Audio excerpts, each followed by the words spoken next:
Hey guys, it's Punisher from WalkingDeadArmy.com with another episode of Uncut. And this is my first Uncut with Battlefield 4, so I hope you enjoy it. Uh, One of the things that's going to be a little different though is I got some commentary. I just wanted to talk about a couple things that I thought that's really stuck out with me with this game that I really like. And the thing that I'm really digging about this game is the fact that we have great squad play in it. This game but gives you bonuses for playing together as a squad. Now you see here, my squad mate, one of my squad mates is Clint Beastwood. Everybody's known him from his Battlefield versus Call of Duty videos and other YouTube stuff. But anyway, him and I are playing together on the squad here, and I am loving the squad play. I love giving the commands, and I love getting rewarded for them. Okay, the thing about the commands, and this is something that was there for Battlefield 3, but it just seems to be better in Battlefield 4. First of all, you don't have to Q spam to get it to work. I mean, when you point at it and you do it, it shows up the first time. And another thing that I like about it is the fact that it's highlights on the map and on your heads-up display very nicely. Before Battlefield 3, it was the same color as your flag point. Here, it's a different color. It's green, and it contrasts well, and it contrasts against the map well. And I like that ability. I like the arrows where they flash and they're pointing at your objective. And I like how they come out the corners, for all your squad mates, and come to be pointing at the objective that you give the command for. So I'm really liking that a lot. Now squad perks, before you had the issues where people would be using the same squad perk. Well, you know what? If that happens now, that's the squad leader's fault because he controls all of that. I think that's a great idea.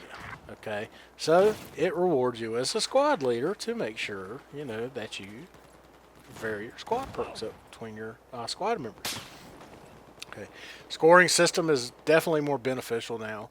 You get a lot more points for doing more squad related stuff. Okay, anything that's squad related, you get points for it. You did in BF3, but it wasn't a lot of points. Now they are, and you'll see that guys that don't necessarily have the best KDRs still be the top of the team because they are PTFOing.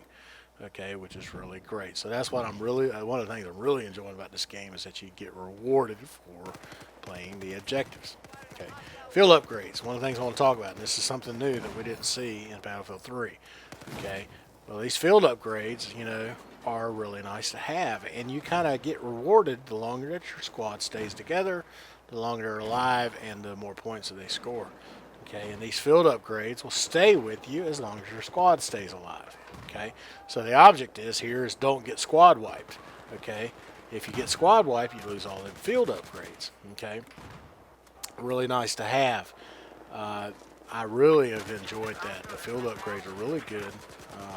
It's a nice thing to do, and once again, like I said, it can reward you for a good squad play, or it could punish you for bad squad play. Now let's talk about weapons. Okay, as you see here, I'm using the AK-12. It's the first medic gun that you get, and this weapon is lovely. Absolutely love this gun.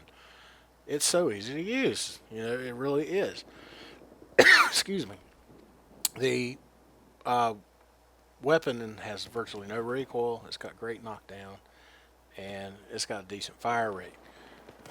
I can drop, you can drop people in a heartache, and all in a heartbeat. All these guns we're talking about, they just seem to have better feel than the guns in Battlefield 3. They hardly all have, any recoil. The Scar H to me is so far has been the one that I've noticed that has the most recoil, but it's got so much power. I mean, you burst fire that thing in three bullets, the person's dead because it has like a 32 or 33 for bullet damage. And so anyway, those guns just seem to be a lot easier to use. I think it's good. I don't know if the mechanic will still be there for the retail game. I'm sure they're going to do some tweaking and adjusting on them as necessary. But as of right now, I mean, they are like really easy. Now let's talk about graphics.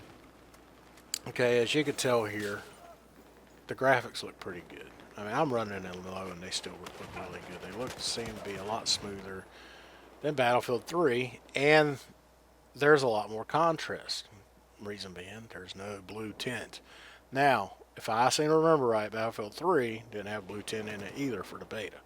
But when the retail version showed up, guess what? There it was.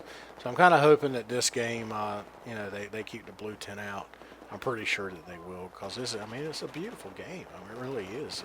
The graphics look really good. The colors are really good.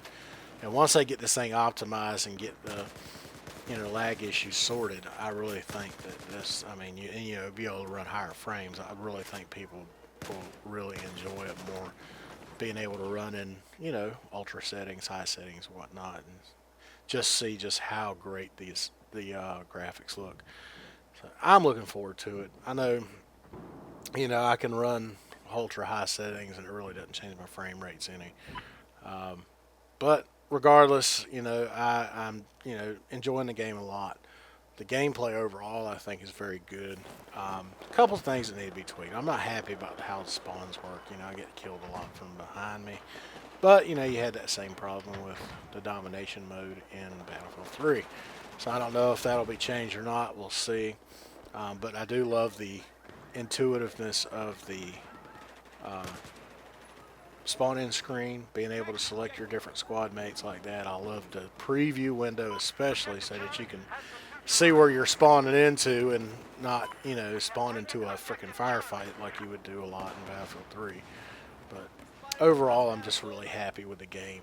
But guys, that's really all I want to talk about. I haven't had a whole bunch of time playing the game, and like I said, I haven't played Conquest yet because I really can't, because I'll be running like 15 frames a second. That's an absolutely miserable experience for me.